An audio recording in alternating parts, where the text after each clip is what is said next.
Hello, this is the Lost Lake Run webinar series. The Lost Lake Run is a 16-mile mountain race that raises money for the Cystic Fibrosis Foundation. The Lost Lake Run is held the fourth Saturday of each August, and the 2020 Lost Lake Run will be held August 22nd. The Lost Lake Run webinar series invites a wide variety of speakers to talk about different aspects of trail running, training, nutritious, and also cystic fibrosis. For more information about the Lost Lake Run or the Cystic Fibrosis Foundation, please see the notes below. I hope you enjoy this webinar. Good morning, everyone. This is our fourth Lost Lake Run webinar. This morning, our guest is Sabrina Walker. Sabrina is an adult with cystic fibrosis. And as she will tell us her story, she's also a runner. She's a member of the Lost Lake Run Board of Directors, and she's an avid fundraiser for the cause. So good morning, Sabrina. Hi, good morning. Hi, your bio told us quite a bit about you, but maybe you could just kind of go through some of the highlights. And in particular, I always like to know your connection with Alaska. Were you born and raised here, or did you come here from somewhere else, and just tell us a little bit about your background. Yeah, so I was born and raised in Anchorage, Alaska, and I lived there for most of my life up until just a couple years ago. But I'm a quarter Tlingit Indian, so I am part Alaska Native, and that's something that I've been very passionate about, and I really love the cultural aspects of Alaska. And I think they're so important and valuable to the community. But yeah, I spent most of my life in Alaska, and I met my husband in high school. I went to West High School. And so, yeah, my family, both of our families all still live there. So we come back and forth quite often, except currently, but we try to get back there as often as we can. Wonderful. So, there was some major milestones in your life. Can you share a few of those with us? Yeah. Well, some I was born with cystic fibrosis, and so when I was diagnosed, it was at a time when not a lot was known about the disease, and I was kind of a late diagnosis. I was 4 years old, and my parents were told that I probably wouldn't make it past the age of 8 because I was so sick when I was diagnosed. And luckily, small things came into the pipeline in the cystic fibrosis world that helped me be able to get past that. And so some very big milestones in my life that might not be big milestones in other people's lives would be that I graduated high school, that I made it out of it was considered a childhood disease. And so I made it out of my childhood years. I graduated high school. I went to college, and I graduated with my degree in elementary education. I didn't end up pursuing that path for reasons related to cystic fibrosis. But I ended up getting married, and we have a wonderful son. His name is Leo, and he's 5. And he's the most, I think, miraculous thing to ever happen in my life, and something that we never thought possible.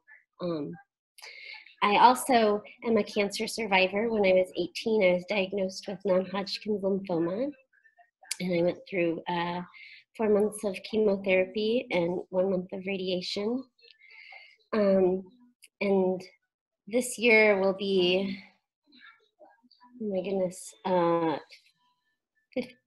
15 years that I've been in remission or cancer-free.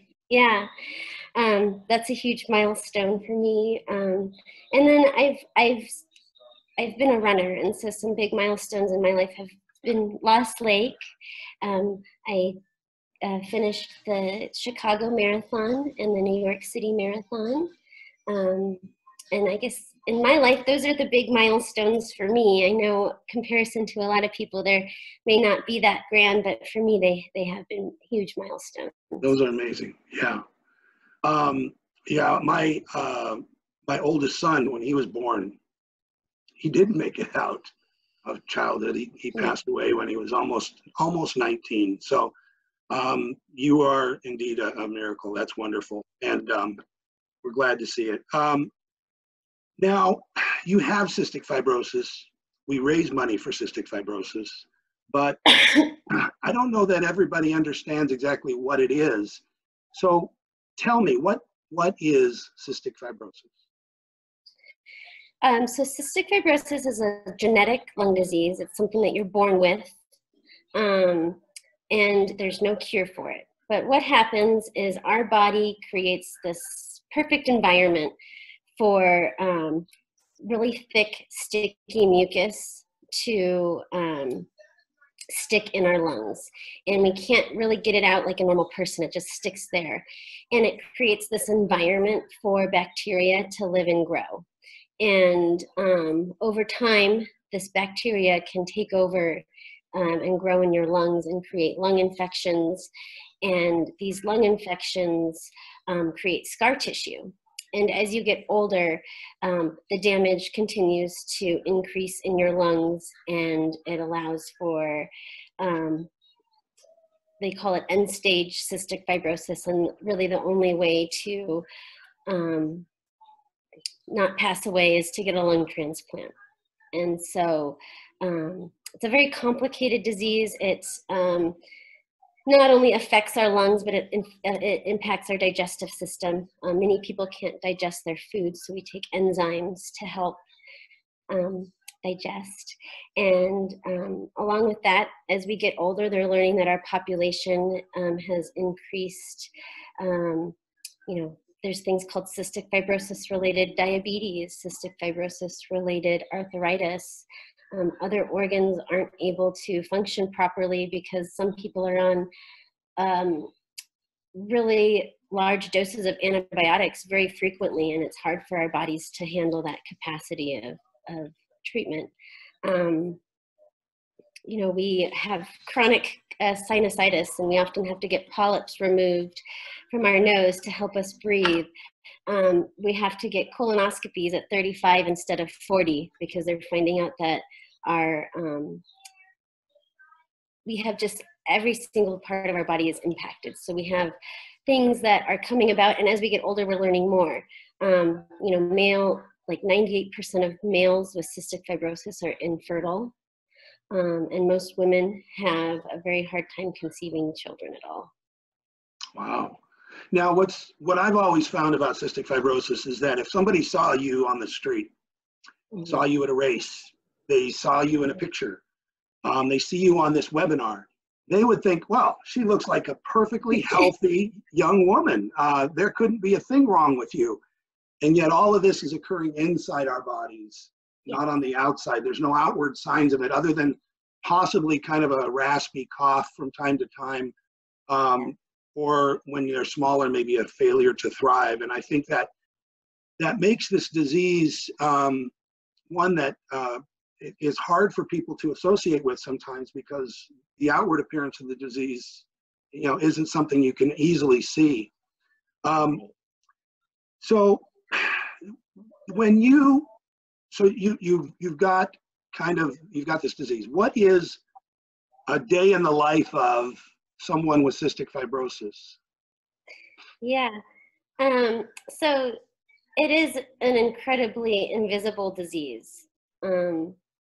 What we look like on the outside is not reflective of what our body is going through. And so that is hard because sometimes it's not often taken as seriously as it should be. And so for me, and you have to, I think the really unique part about cystic fibrosis is that you could take two people with CF and they have completely different, like CF impacts them differently. And so you could be the same age, but your lungs are worse than someone else's, or their digestive system is worse than someone else's, and it's very unique to the person. So some people's routines are much more extensive than mine, and some people have much less of a routine than I do. But I would say that in a day, I do about 2 hours of airway clearance. So I put on a vest, and this vest shakes my body. And the thought behind it is that it helps shake that mucus loose so you can cough it up and get it out of your lungs. Because the less mucus you have, the less increase of bacteria that can grow in there. So you just want to get as much mucus out as you can.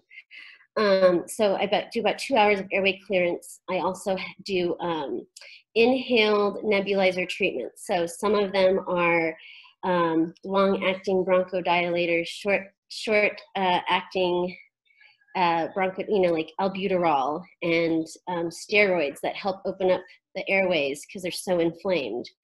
I do something called pulmozyme, and when you breathe that in, it's supposed to help the consistency of the mucus so you can cough it out. I have antibiotics that I breathe into my lungs, and those rotate.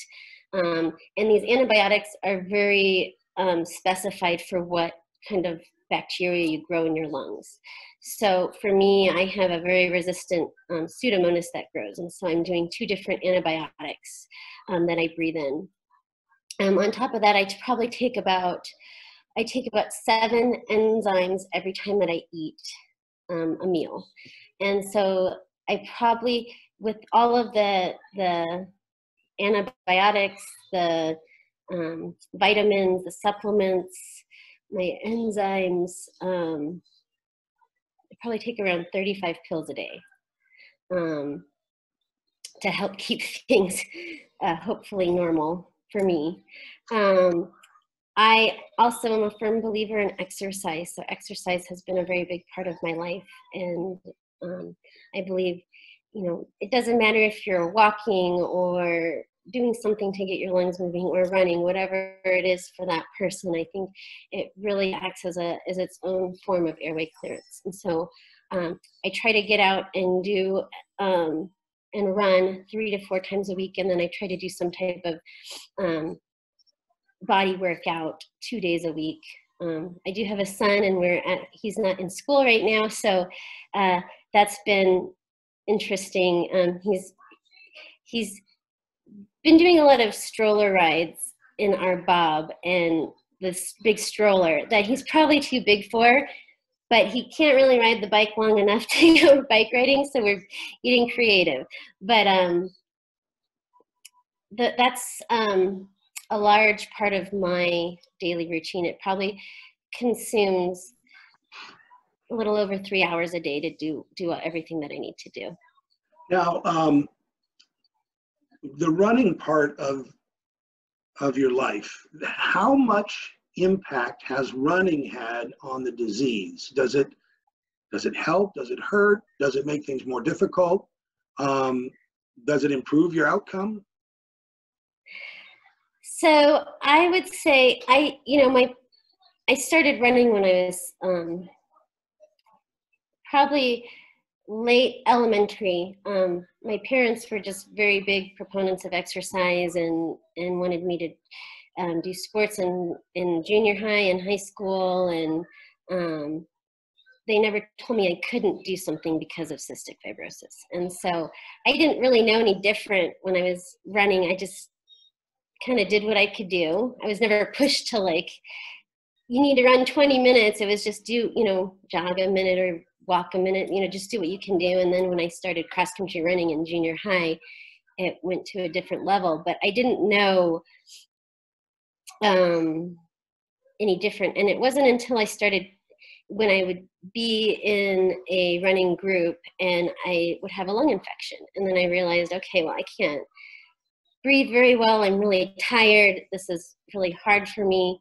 That I realized, okay, CF really does impact how I feel at times. And it is a hindrance when I'm sick and I have an exacerbation. And so as I've gotten older, I have really learned about my body, and I can tell, I'll go running and then I'll have a pain somewhere in my lungs, and I'm like, oh, I might be starting to get a flare up in that part of my lungs. And I have to think of, okay, well, monitor this and see where it is. But then there was a time I went running and I had a really severe pain in one of my lungs, and I got back from my run and I started feeling really sick, and I went into the ER and I had a pulmonary embolism.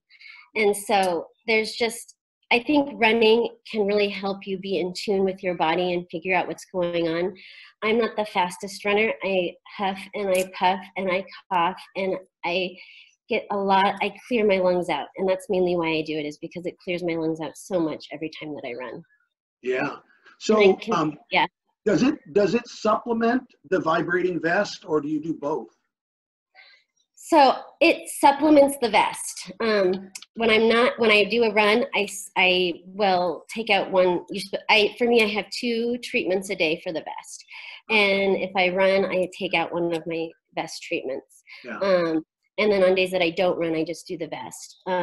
But for me, I have noticed that when I am physically working my lungs from exercise, that I am getting way more stuff out of my lungs than if I just do the vest.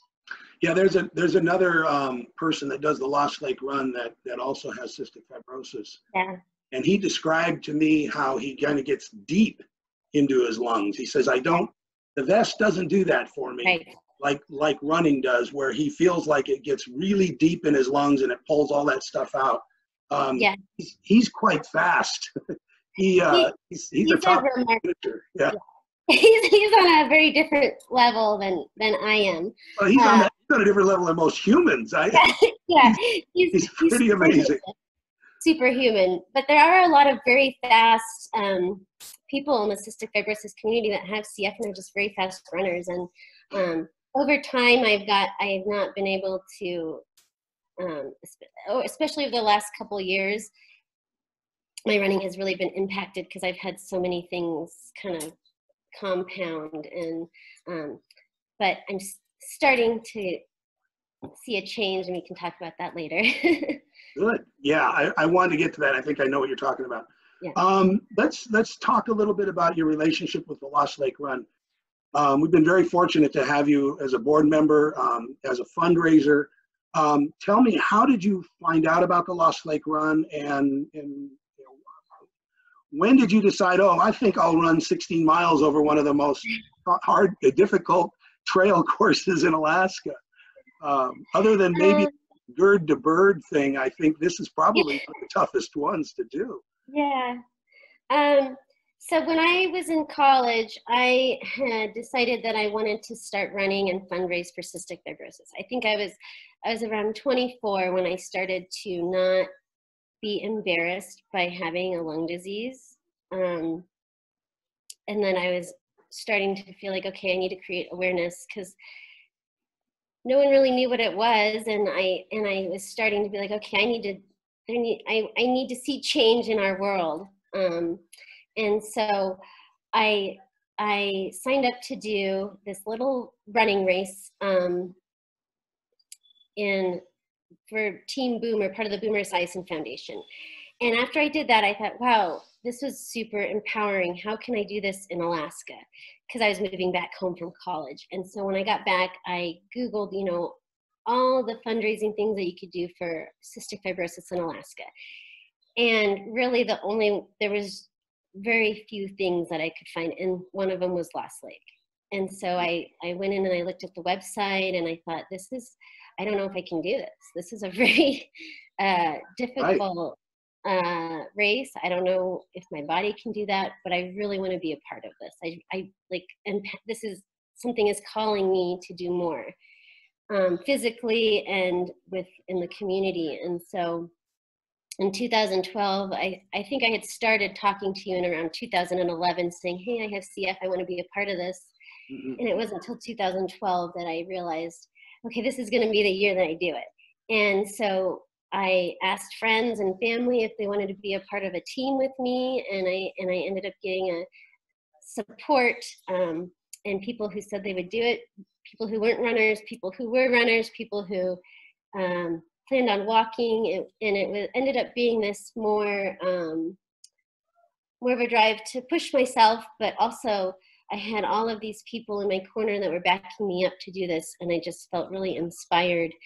And I did the race that year, and think it took me about 3 hours and 8 minutes. But I remember when I was doing and I'm getting I remember doing the course, and I was running by all of these mile markers, and I was thinking, this is like the most powerful thing. I am pushing myself to my limits, but I'm also running by all these people who are also impacted by this disease, and it was very emotional. And I remember going through the finish line and seeing all the mile markers of the people who have passed away from cystic fibrosis in the Alaskan community. And I just was crying, because it was like this super emotional experience that I was, I felt, if I could do this, I'm doing this for everyone that's fighting this disease, and a little bit of pain is nothing compared to the impact that the Lost Lake Run has for the cystic fibrosis community. So now you've got a lot of roles on the board, but one of your primary roles is you are the person that is the trail markers coordinator. Yeah. So what is a trail marker? What does that represent? So every half mile of the race, there's a picture of a person who has cystic fibrosis that lives in Alaska. And as you go along, you'll notice that the people get older as you get along in the race. And so it tells you their age, and it tells you some things that they like. And we've heard that lots of people like these trail markers because it reminds them of why they're doing this race. It's not just a mountain race, but it's a race to fight for life for people that have cystic fibrosis. And so every half mile, you will see a picture of someone on the trail that has cystic fibrosis. And then when you cross the finish line, you see mile markers of people who have passed away from the disease. And so they've just been a very profound part of the race. And I think they really remind people of why they're doing the race. Now, before you did the mile markers, I did them. And then thank you for taking over that task. Because it is you want, I mean, one of the wonderful things is these children are getting older and older and older. And one of the things I was unable to do was to kind of go back out and say, hey, can you send me a current? So we had, mile markers that had been up there for 6 years for a kid that's half-year-old, and now they're 6.5. And so that's wonderful. But one of the other things is there's people that will come to me and had come to me in the past and probably come to you, and they have a connection, but it's not necessarily in the state. But if they have a connection to somebody in Alaska, I still want to represent them as a mile marker, because they're compelled to do something, and I want to represent that. And one of my favorite stories is there's this lady, she contacted me from Pennsylvania, and her niece had just passed away, but before she died, she wanted to be married to her childhood friend, her best friend, her lover. And she was in the hospital, and they got married in the hospital, and then the next day she passed away. And it was her dream, it was her desire, and we think about these milestones in our life, how just something like that has such an impact on. So there's this lady that's on a mile marker at the finish line, and I see that every year, and I think of this story, and I think, and so her aunt is in Alaska, and she runs this race for her niece. And I think there's a lot of people that are connected to cystic fibrosis, but don't necessarily have somebody in the state. And if they do, I would encourage them to contact you or contact me, and I'll pass it to you, because we do want to represent those people as well. Yes.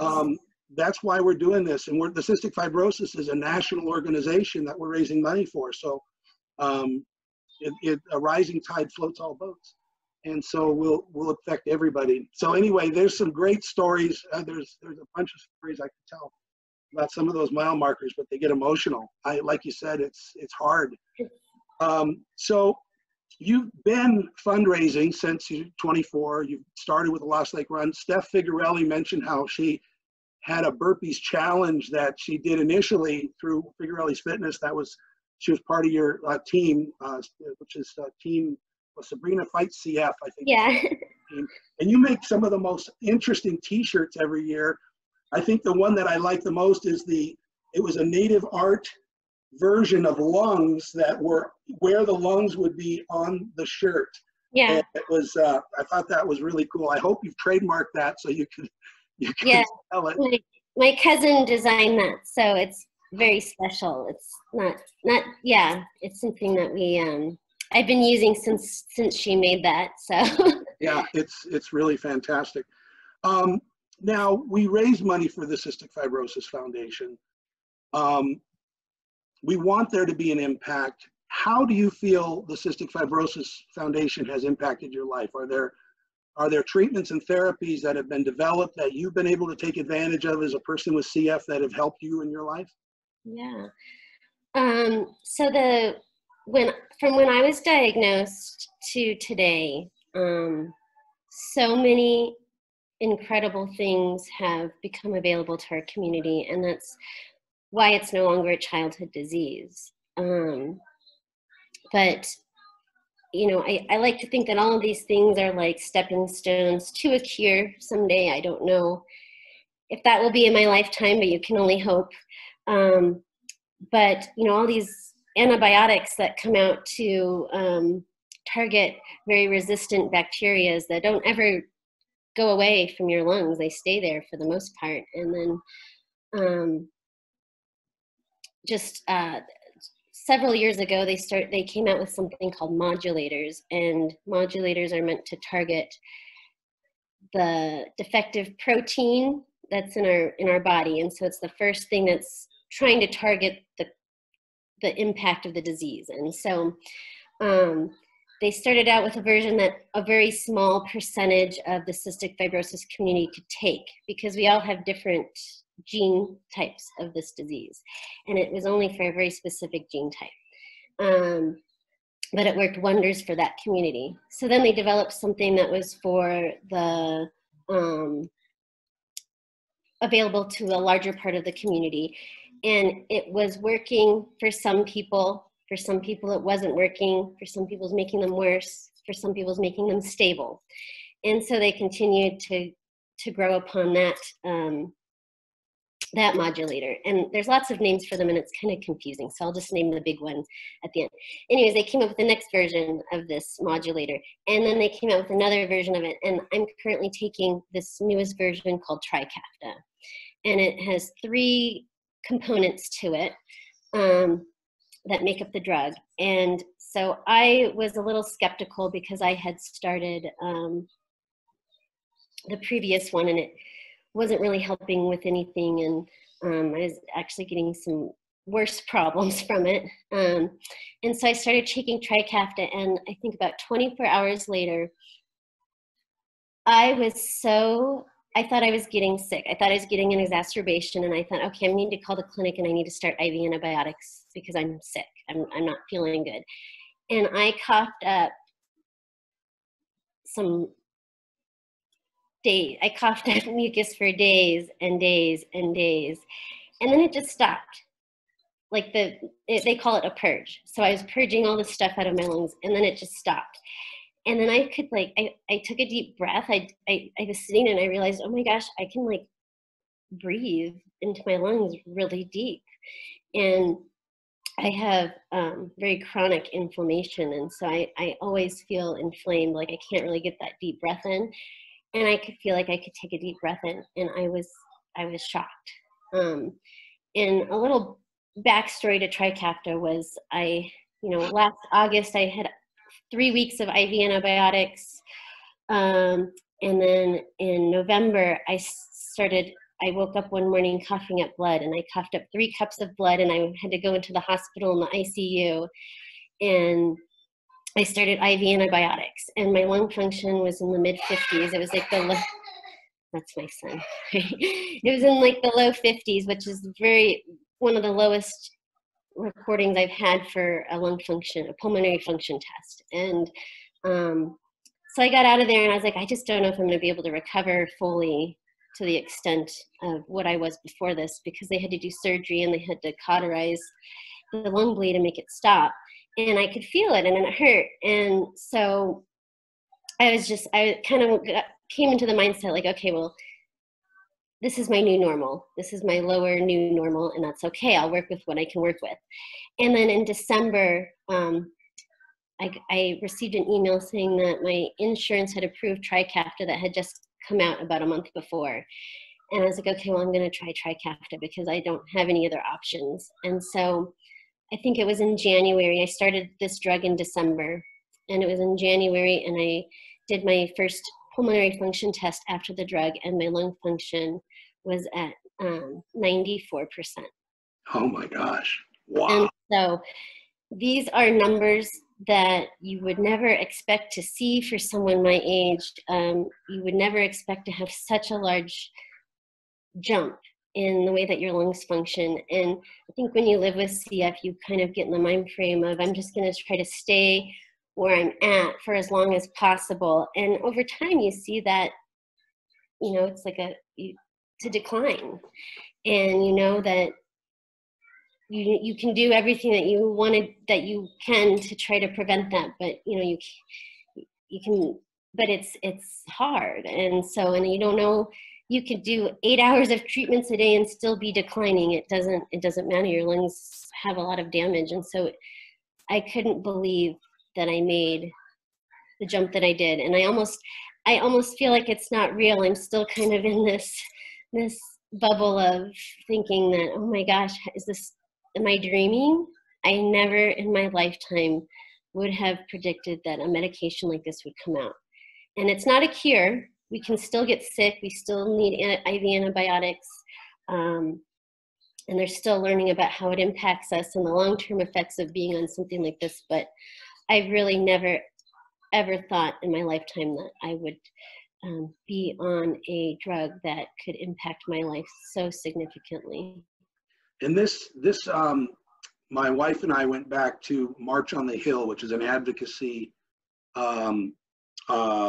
week, I guess, but it's really one day where people from around the nation that are connected to cystic fibrosis go to Washington, D.C. and go up on the Hill, and they meet with their senators and representatives, and they talk about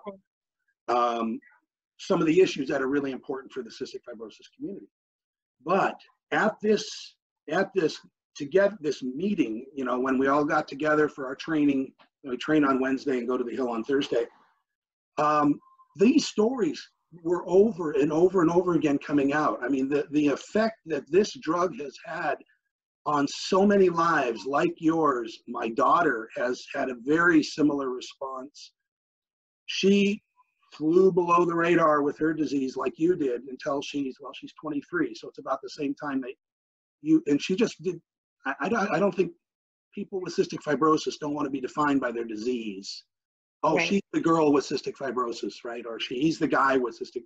And then we get to a certain point in our life and we feel like, well, we know who we are, and then, you know, we're not defined by our disease. We can actually have an impact on other people's lives.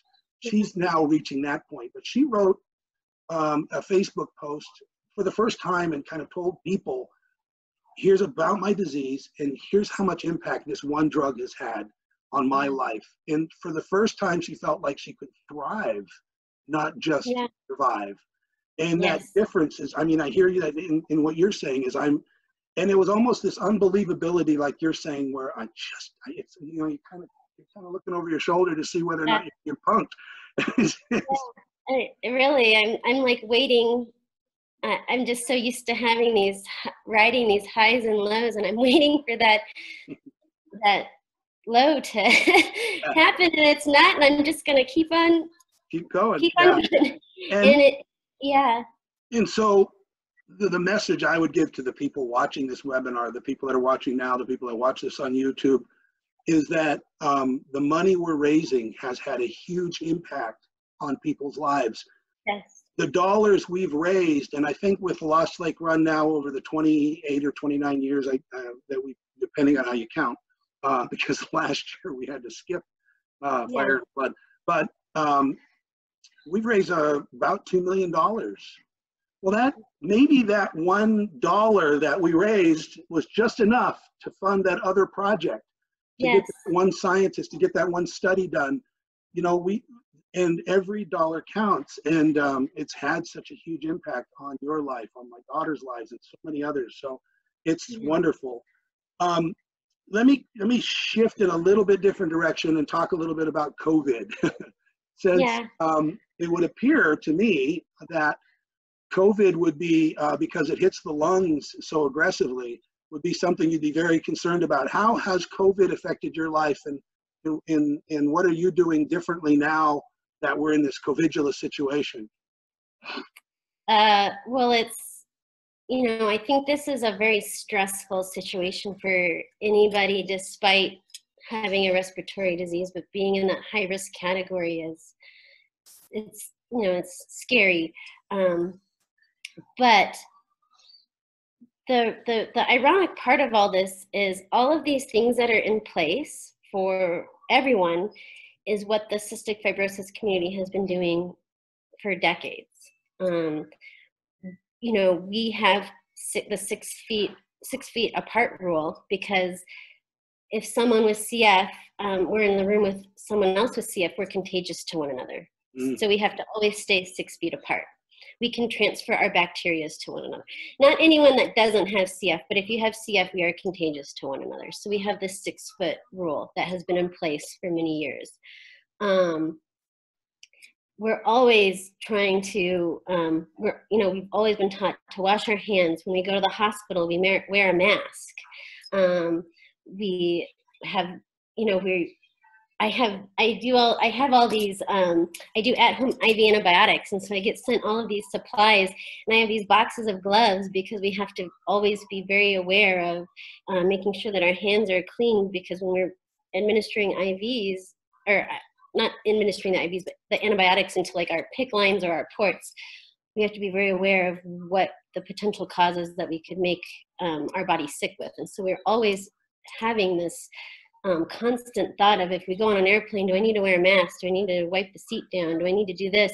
I have and I realized when hand sanitizer ran out that I have little things of hand sanitizer everywhere, in my car, in my purses, just because we've always been taught to wear hand sanitizer when you go to the hospital. Like, there's just so many ways that we can pick up these bugs that make our lungs sick, and we never can get rid of them for the most part. So the way that people are living now is how people with CF have been living for a very long time.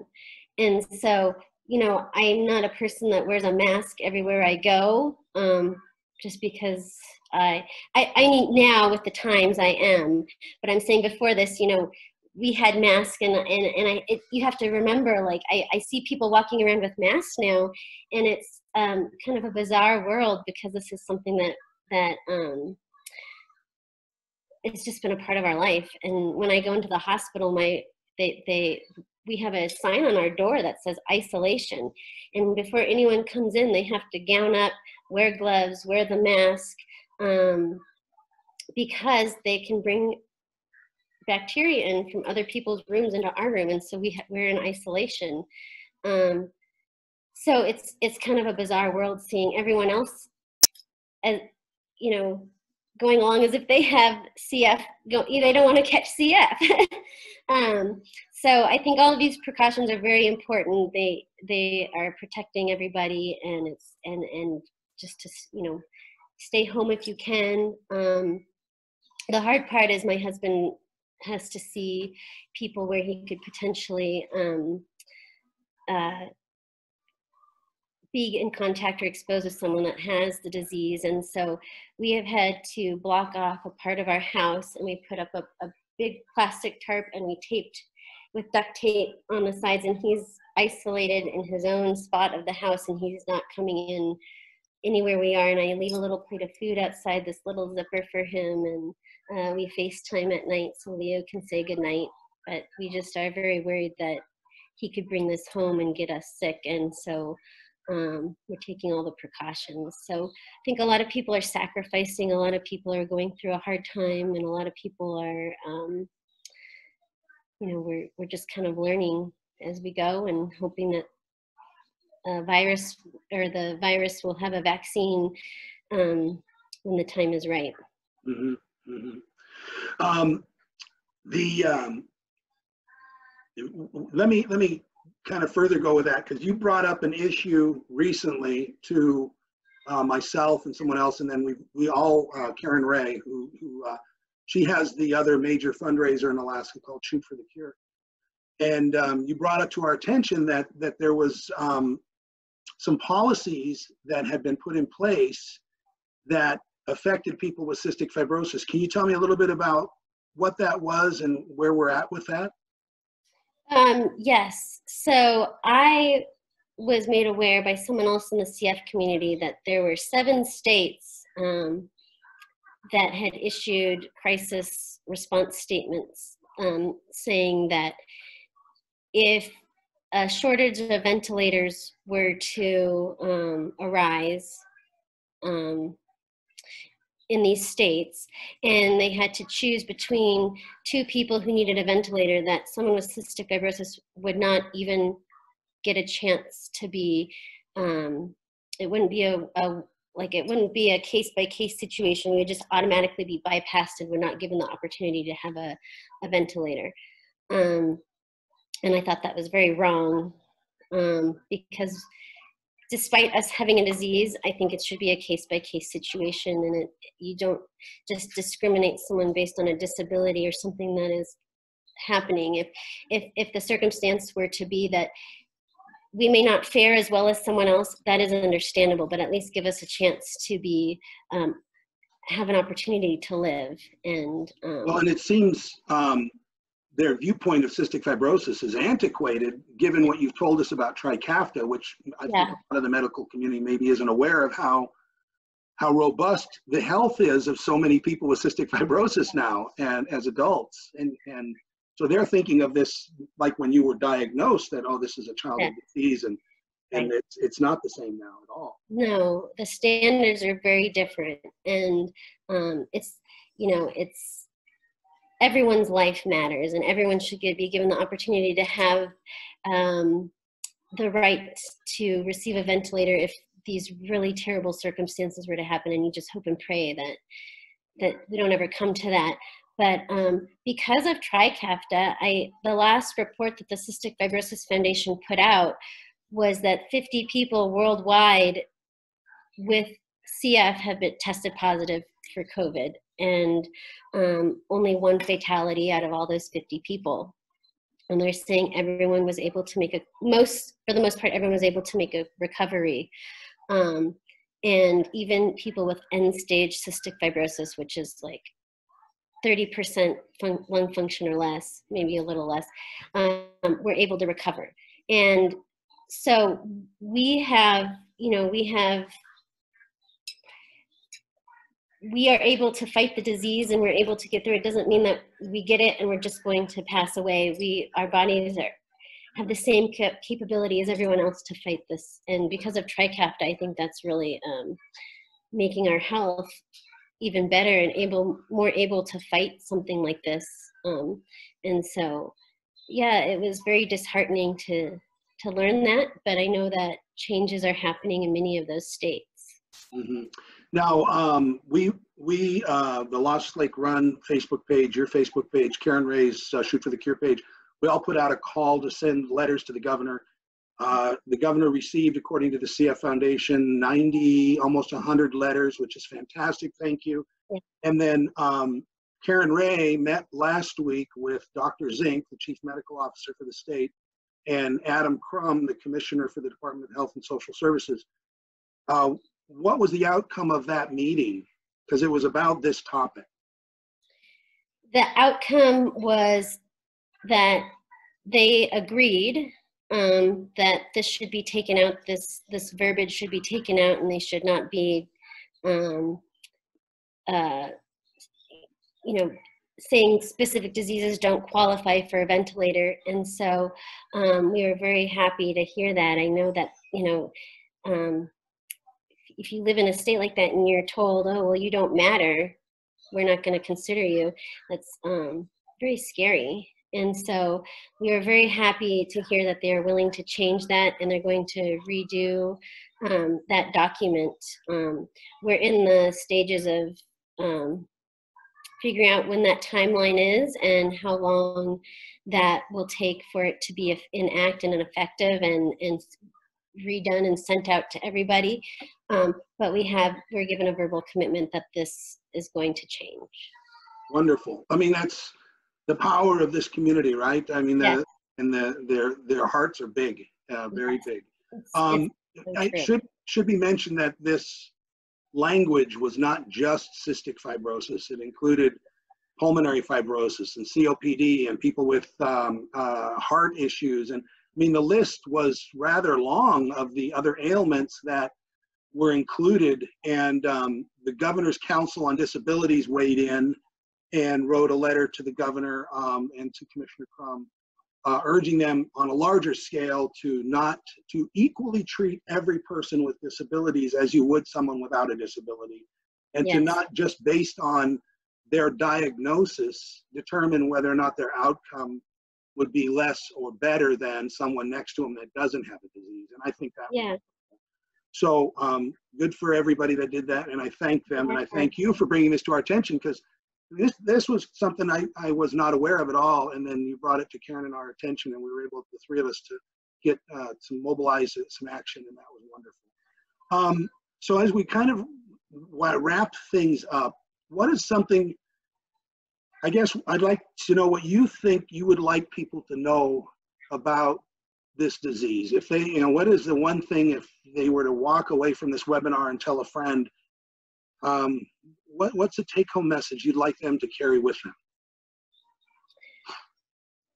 I think that, when you're participating in the Lost Lake Run, it was like, it's the Lost Lake Run breath of life.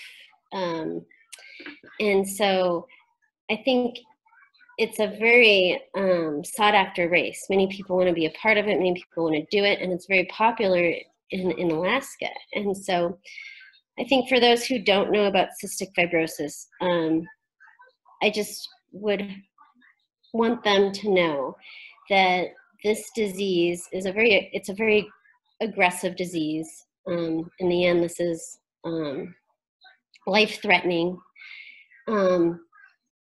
But it has come such a long way. It has come from a childhood disease to one where people are starting to graduate college and high school and get married and maybe even have children. We're starting to talk about discussions of people able to have children. And so it's an evolving community. And as time goes on, change is happening and our lives are changing, and we're able to live maybe not normal lives like everybody else, but a semblance of normal, and something that's even more, TRICAFTA has allowed us to take away some of our treatment times and have a little more time. And so I think overall, I just want people to know that the kindness of their heart and the generosity and the hard work and the love that they give to the CF community, to this run, is changing lives. It's giving us hope. It's making us feel supported. It's making us feel like we can live beyond the expectations that we are given of a life expectancy, and that they're helping, even if it's adding an extra 6 months or a year or 10 years to our lives. It's helping us realize that we can live life and we can be a part of the community with everyone else. And overall, I think it's just the goodness of people and what they're willing to share and sacrifice and give. They're literally climbing mountains. They're literally climbing mountains for people with CF. Yeah. And I think that in itself is just the most amazing, spectacular, heartwarming thing, is knowing that there are people in our corner, people fighting for us, people willing to put themselves through a little bit of pain so that we can have a couple extra breaths in our life. Hmm. So, Well, you are an inspiration, Sabrina, and I don't know. Every time I talk with you, I always walk away with a smile. no. Um, your attitude is fantastic. Um, my best to Leo and your husband, and I'm sad to hear that you guys have this wall literally in your home Yeah. separate the two of you. I'm hoping that soon that wall can come down and you'll be able to spend time together as a family. But thank you so much for sharing your story today, telling us about this disease, of telling us about others in Alaska with the disease. I think it's just fantastic that you are somebody that can be a spokesperson for cystic fibrosis. So thank you so much for joining us today. Yes, thank you for having me, and I'm really grateful that you let me be a part of this. And I'm just, the Lost Lake Run has been such an important part of my life, and you've been a huge part of making it so successful. So, well, I'm blessed because I've got wonderful people like you to work with. None of this works without folks like yourself and others on the board, and wonderful volunteers, and of course all of the sponsors and people that participate. So yes. My job is just, don't mess it up. So that'll be my job. Marcia Vincent set a beautiful path forward. My job is to make sure I stay on that path. So I'll do my best, and we'll just keep rolling ahead. Thank you so much. Have a great day. Thank you. Bye-bye. Bye-bye.